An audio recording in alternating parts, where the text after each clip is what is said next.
Assalamu alaikum wa rahmatullahi wa barakatuh.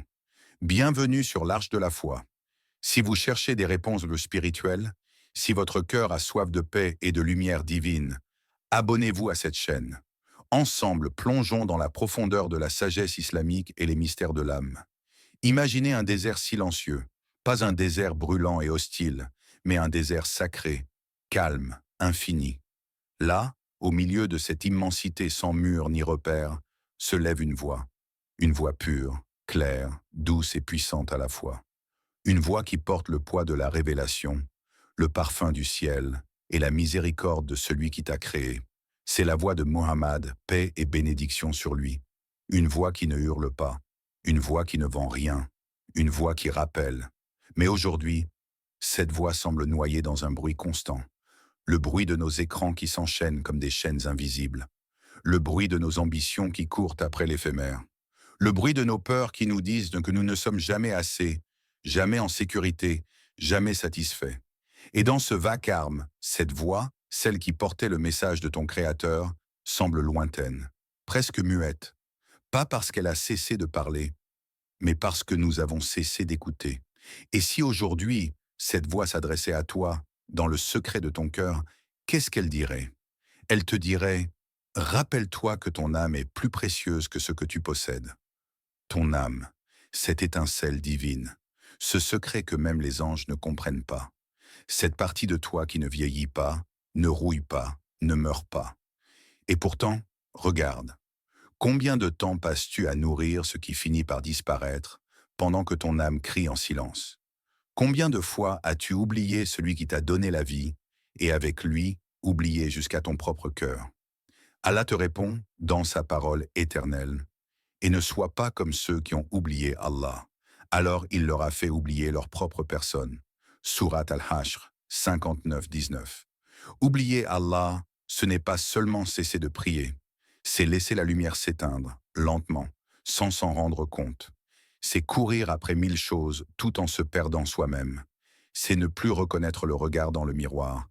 Mais aujourd'hui, ici, maintenant, vous entendez encore cette voix. Elle vous appelle doucement. Pas pour vous juger, pas pour vous accuser, mais pour vous rappeler. Et vous? T'êtes-vous oublié en oubliant votre Créateur? Tu portes des poids que personne ne voit, des chaînes d'angoisse stressées avec les regrets, des cicatrices anciennes que tu caches derrière ton sourire, des mots que tu n'as jamais osé dire et d'autres que tu aurais voulu effacer. Tu avances, mais chaque pas te coûte. Et puis, il y a cette voix. La même qui s'élevait dans le silence du désert, celle du prophète Muhammad, paix sur lui, qui, même dans la douleur, enseignait la douceur. Il ne t'aurait pas dit de te battre contre tes larmes. Il t'aurait dit: allège-toi dans la prière. Car il savait. Il savait que la prosternation n'est pas une position d'humiliation, mais un refuge. Il savait que les larmes versées pour Allah ne tombent jamais dans le vide, mais irriguent des terres intérieures que l'on croyait mortes. Il savait que dans la nuit, lorsque tout dort sauf ton chagrin, il reste quelqu'un qui entend. Certes, c'est par l'évocation d'Allah que les cœurs se tranquillisent. Surat Ar-Ra'd 13h28. Ce n'est pas juste un verset, c'est une clé, un souffle divin sur les braises de ton cœur, un baume sur ce que le monde ne soigne pas. Il y a eu une femme à Médine. Son nom ne nous est pas parvenu, mais son cœur, lui, parle encore. Elle avait perdu un être cher, et son monde s'était effondré dans un silence insupportable. Elle errait, les yeux noyés d'un chagrin que personne ne semblait pouvoir comprendre, jusqu'à ce qu'une voix lui dise doucement: patiente, et Allah est avec les patients. À ces mots, son regard se releva. Quelqu'un l'avait vu. Quelqu'un lui rappelait que même dans l'absence, Allah reste présent. Elle ne retrouva pas ce qu'elle avait perdu, mais elle retrouva la paix. Alors toi, quand as-tu parlé à ton Seigneur pour la dernière fois? Pas en récitant sans ressentir, pas en demandant machinalement, mais parler, avec le cœur nu, avec les mots vrais, avec les silences qui pleurent. Il t'attend, toujours. Il y a en toi des blessures que personne ne voit, des fautes que tu n'oses même plus mentionner, des instants où tu t'es senti indigne, honteux, abandonné. Et souvent, le monde te juge sans comprendre. On t'a collé des étiquettes, on t'a enfermé dans des erreurs passées, on t'a dit que tu étais comme ça, sans appel. Mais si Muhammad, paix sur lui, se tenait devant toi aujourd'hui, il ne commencerait pas par relever tes défauts. Il commencerait par poser une main invisible sur ton cœur. Pas pour le blâmer, mais pour l'écouter, pour le comprendre, pour le guérir. C'est par quelque miséricorde de la part d'Allah que tu as été doux envers eux. Sourate Ali Imran 359. La douceur, ce n'était pas une stratégie pour plaire. C'était une réalité profonde, une miséricorde incarnée.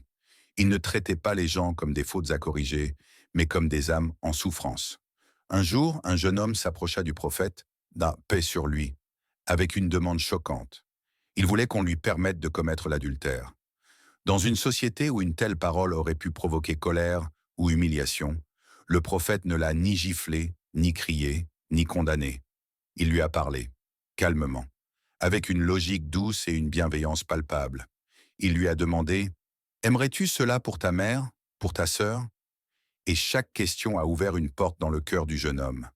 Pas une brèche pour que la honte entre, mais une ouverture pour que la lumière y pénètre. À la fin, le jeune homme ne voulait plus ce qu'il était venu demander. Il avait changé, pas par peur, mais par compréhension, parce que quelqu'un l'avait regardé comme une âme, pas comme un péché. Dis-moi, toi qui te sens souvent incompris, toi qui portes le poids d'erreurs que tu n'as jamais su réparer, si le messager, paix sur lui, était devant toi aujourd'hui, penses-tu qu'il te pointerait du doigt? Ou poserait-il sa main sur ton cœur pour y faire pousser une fleur de douceur? Il n'y a pas d'amour qui soit plus pur, plus puissant que celui qu'enseigne Muhammad. Paix sur lui. Cet amour qui ne se limite pas aux mots doux, ni aux sentiments éphémères, mais qui se manifeste dans chaque geste, chaque regard, chaque pensée. Il aurait dit « Tu n'es pas croyant tant que tu n'aimes pas pour ton frère ce que tu aimes pour toi-même ». Cette phrase simple et profonde est un appel à transcender l'égoïsme, à sortir de la prison du moi pour embrasser le nous avec sincérité. Pour lui, aimer, c'était avant tout une action. Un respect offert même à celui qui t'a blessé. Une bienveillance constante, même quand le cœur est fatigué. Un effort quotidien, parfois invisible, souvent silencieux, mais toujours vrai. Le Coran lui-même rappelle cette fraternité sacrée. Les croyants sont des frères. Établissez la paix entre vos frères. Sourate al-Hujurat 49-10. Imagine un instant. Il y avait un compagnon du prophète, une âme lumineuse, un homme désigné comme promis au paradis. Pourquoi? Parce qu'il choisissait chaque soir de ne garder aucune rancune dans son cœur. Il refusait que les blessures du jour deviennent un fardeau dans la nuit. Il pardonnait, il oubliait, il aimait malgré tout.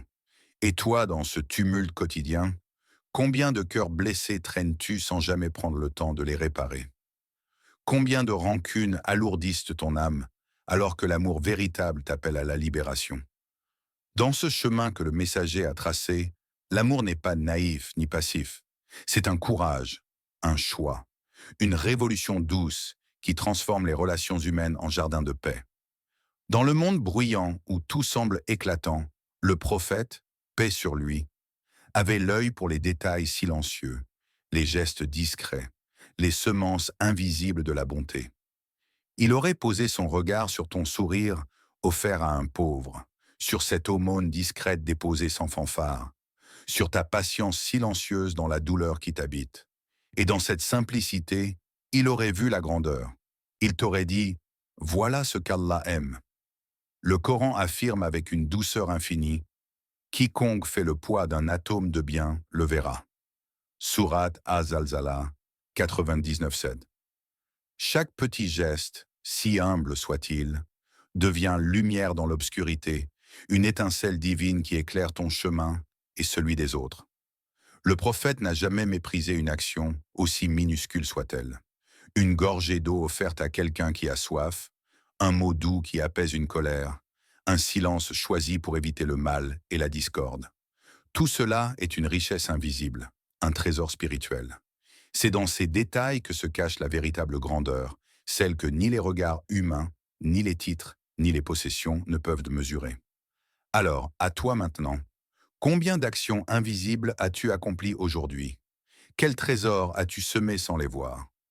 Peut-être que ce que tu crois être petit est en vérité un monument aux yeux d'Allah. Il y a dans ton cœur des blessures invisibles, des cicatrices profondes faites de trahison, de paroles cruelles, d'injustices qui ont déchiré ton âme. Tu as porté ce poids longtemps, parfois en silence, souvent avec douleur. Et pourtant, le prophète Muhammad, paix sur lui, t'aurait regardé droit dans les yeux, avec cette douceur mêlée de fermeté, et il t'aurait dit « Pardonne », non pas parce qu'il le mérite, mais parce qu'Allah te l'a ordonné. Le pardon, loin d'être une faiblesse, est la plus grande des forces. Il libère l'âme des chaînes de la rancune, il brise les murs de l'amertume et ouvre la voie à une paix intérieure profonde. Le Coran rappelle cette injonction divine avec clarté, et que ceux à qui la grâce d'Allah a été donnée pardonnent et absolvent. N'aimez-vous pas qu'Allah vous pardonne? Sourate An-Nur 24-22. Pense au jour de la conquête de la Mecque. Le prophète avait entre ses mains la possibilité de se venger de ceux qui l'avaient persécuté, expulsé, blessé. Mais au lieu de cela, il a dit « Allez, vous êtes libres ». Ce geste, immense et bouleversant, est la quintessence du pardon divin. Il nous invite à dépasser la logique humaine, à entrer dans un espace où la miséricorde règne. Le pardon est une libération, un acte de courage qui ouvre le cœur à la lumière. Alors, aujourd'hui, quel poids de rancune pourrais-tu déposer? Quelle colère retiens-tu qui t'empêche d'avancer, de respirer pleinement? Si tu libérais ton cœur de cette prison, quel espace pourrait alors naître en toi pour la paix, la sérénité, l'amour véritable? Avant tout ce tumulte, avant les blessures, avant que le poids du monde ne s'alourdisse sur tes épaules, il y avait en toi une pureté originelle, un enfant spirituel, intact et lumineux, que la vie n'a pas encore effacé. Le prophète Muhammad, paix sur lui, t'inviterait à tendre la main vers cet enfant, à écouter sa voix douce et sincère qui murmure la vérité de ton essence. Il te rappellerait que cette pureté est toujours là, même enfouie sous les regrets, et qu'il n'est jamais trop tard pour revenir à cette innocence première. Le Coran te parle de ce retour, de cette renaissance spirituelle apportée de ta volonté. Et revenez repentant à votre Seigneur et soumettez-vous à lui. Sourate Az-Zumar 39-54. Imagine ton âme comme un oiseau fatigué qui cherche son nid, cherchant la chaleur, la sécurité et la paix du retour. Chaque repentir sincère est une aile qui le porte vers ce refuge divin. Le message du messager est clair. Peu importe où tu en es, peu importe les erreurs passées, l'appel de ton Seigneur est toujours là, tendu comme une main amie, prête à te relever. Alors, à cet instant précis, quel premier pas vers ton Créateur pourrais-tu faire aujourd'hui? Quelle étincelle de foi, quel souffle de sincérité, quel acte humble te rapproche de ce nid spirituel? Dans ce monde saturé de bruit et d'informations, le prophète Muhammad, paix sur lui, t'aurait offert une sagesse simple et puissante. Dis du bien ou tais-toi. Chaque parole que tu prononces n'est pas anodine. Elle a le pouvoir d'élever les cœurs ou de semer la discorde, de bâtir des ponts ou de creuser des fossés. Le Coran souligne cette réalité avec gravité. Aucune parole ne sort de leur bouche sans qu'un observateur vigilant ne l'inscrive. Sourate Kaf 50-18. Tes mots, même ceux que tu considères comme insignifiants, sont pesés dans la balance invisible du monde spirituel. Alors parfois, le silence devient un acte de foi, un choix plus fort que n'importe quelle parole. Il t'invite à embrasser cette puissance du silence, car dans le calme intérieur, l'action la plus profonde se prépare. Ce silence n'est pas vide, il est chargé d'intention, de respect, de conscience. Et toi, si tu savais que la prochaine chose que tu dis serait enregistrée pour l'éternité, serais-tu prêt à la prononcer? Quelle parole choisirais-tu?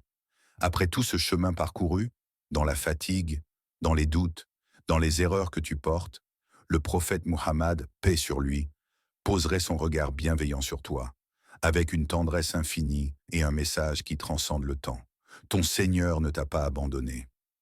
Il sait que la vie n'est pas toujours douce, que les épreuves peuvent te briser, mais il t'assure que la miséricorde divine est toujours là, plus proche que ta propre respiration, plus forte que le poids de tes regrets. Le Coran révèle cette vérité lumineuse. Ton Seigneur ne t'a ni abandonné, ni détesté.